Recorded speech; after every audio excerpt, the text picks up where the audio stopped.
एक 14 साल का लड़की नाबालिग लड़की के साथ किडनैप किया जाता है। किडनैप करने के बाद उसको कुछ ऐसे जगहों पर ले जाया जाता है जहाँ पे सुनसान जगह होती है, वहाँ पे कोई बस्ती नहीं होती, वहाँ पे कोई जनसंख्या नहीं होती, और वहाँ पे ले जाने के बाद उसे कमरे में बंद कर दिया जाता है। कमरे में बंद करने के बाद उसके साथ बारी बारी से रेप किया जाता है, सामूहिक रेप किया जाता है, जिसमें 5 लोग शामिल थे।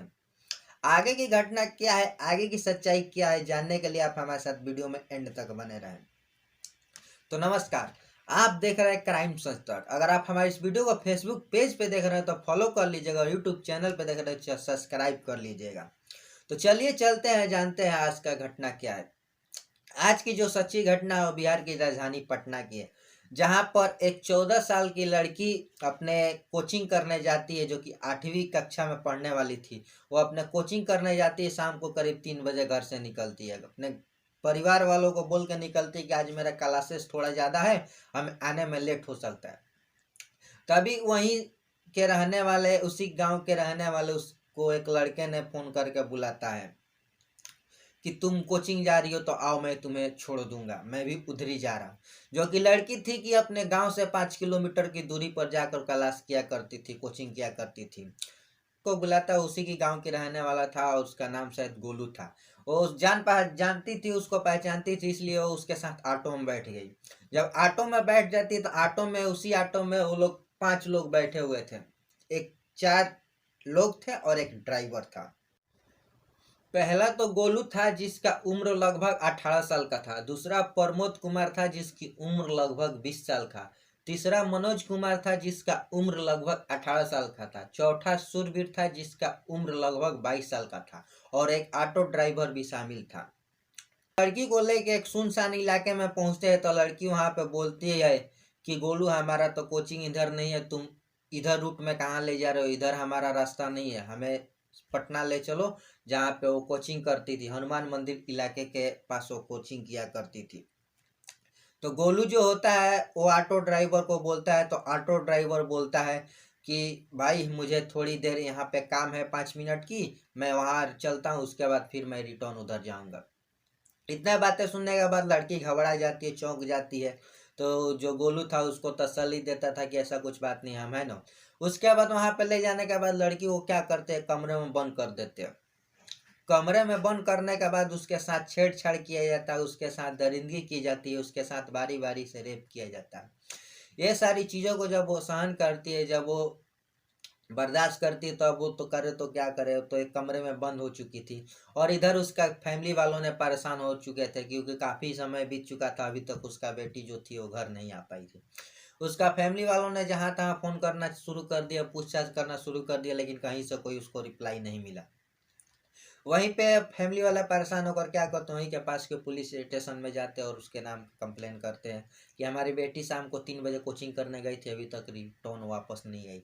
जब इसका खबर गोलू को पता चलता है, उसी गांव के लड़के को, कि उसका माता पिता ने पुलिस में कंप्लेन किए हैं उसके साथ गुमशुदगी की, तो हमदर्दी जताने के लिए उसके माता पिता के पास जाता है और बोलता है, अंकल अगर उसका कोई फ़ोन नंबर हो तो मुझे दीजिए, मैं पता कर पाऊँ ये कहाँ है, कैसी है, और उस किसके पास है।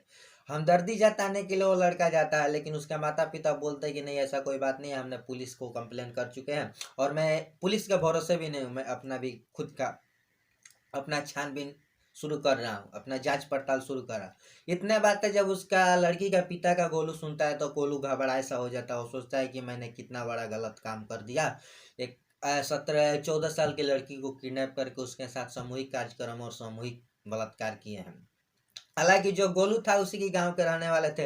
वो गोलू 2-3 बार उस लड़की को प्रपोज कर चुका था, लेकिन लड़की जो थी उसका प्रपोजल डिसेबल कर चुकी थी, वो एक्सेप्ट नहीं कर पाई थी। इसलिए गोलू ने गुस्से में क्या किया, उसे किडनैप किया, और किडनैप करके उसके साथ सामूहिक कार्यक्रम किया और सामूहिक रेप किया। खुद भी किया और अपने 5 दोस्तों को भी कराए।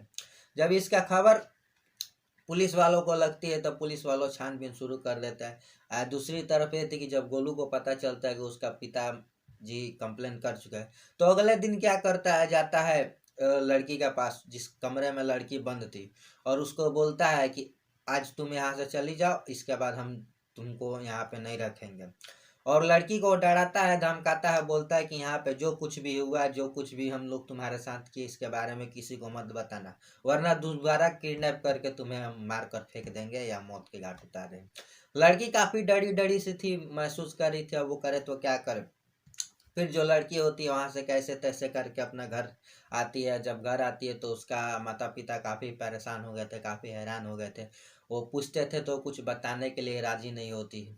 फिर पिता जो होते हैं बोलते हैं उसकी माँ को कि तुम ही इसे प्यार से पूछो ये कहाँ थी 2 दिन तक और अभी ये घर आ रही है। फिर जब उसकी माँ ने प्यार से पूछती है तो बताती है, वो तो रोने बिलखने लगती है और सारी घटना को बताती है या पूरी वारदात को सुनाती है अपनी फैमिली वालों के सामने। तो उसका फैमिली वाले उसे लेकर वहीं के पुलिस स्टेशन में पहुंचते हैं और वो पांचों लड़कों को नाम से एफआईआर दर्ज कराते हैं और पांचों को कंप्लेन दर्ज कराते हैं। उसके बाद पुलिस जो होती है उस पांचों लड़कों को छानबीन शुरू कर देती है, छानबीन खोजना शुरू कर देती। उसमें से कुछ लोग को पुलिस अपने हिरासत में लेती है और कुछ लोग को वहां से भाग चुके थे। उसके बाद पांचों का नाम पर पुलिस जो होती है सामूहिक दुष्कर्म का मामला दर्ज करती है और दर्ज करने के बाद वो जितने लोगों को गिरफ्तार की थी उतनों को आगे की कार्रवाई के लिए भेजती है और जिन लोगों को गिरफ्तार नहीं कर पाई थी उसे गिरफ्तार करने की कोशिश करती है। तो दोस्तों इस घटना के बारे में आपका क्या कहना है? जो एक लड़की थी कोचिंग जाते समय उसे किडनैप कर लिया गया, किडनैप करने के बाद उसके साथ सामूहिक कार्यक्रम और उसके साथ दुष्कर्म की गई थी। इस घटना के बारे में आपका क्या राय है कमेंट करके जरूर बताइएगा। तो दोस्तों हमारा वीडियो बनाने का मकसद किसी को हैरान और परेशान करना नहीं है, ना ही किसी को भावनाओं को ठेस पहुंचाना है। तो हमारा वीडियो बनाने का उद्देश्य रहता है कि आप लोगों को सतर्क करना, सावधान करना ऐसे ऐसे लोगों से, ऐसे ऐसे दरिंदों से, ऐसे ऐसे इंसानों से जो कि आपके ही गांव के रहने वाले होते हैं, आपकी मोहल्ले के रहने वाले हैं, आपके ही बस्ती के रहने वाले हैं। पता नहीं उस लोग की नज़र टिकाए बैठे है कि किस लड़की को हौस का शिकार बनाना है, किसके घर की बेटी को अपना शिकार बनाना है। वो सारी प्लानिंग के साथ रहते हैं, लेकिन ये चीज़ आप लोगों को पता नहीं रहता है, आप लोगों को लड़कियों को पता नहीं रहता है। तो आप लोग सतर्क रहे, सावधान रहे। तो बस दोस्तों चलते हैं, मिलते हैं नए एपिसोड के साथ में, तब के लिए जय हिंद, जय भारत।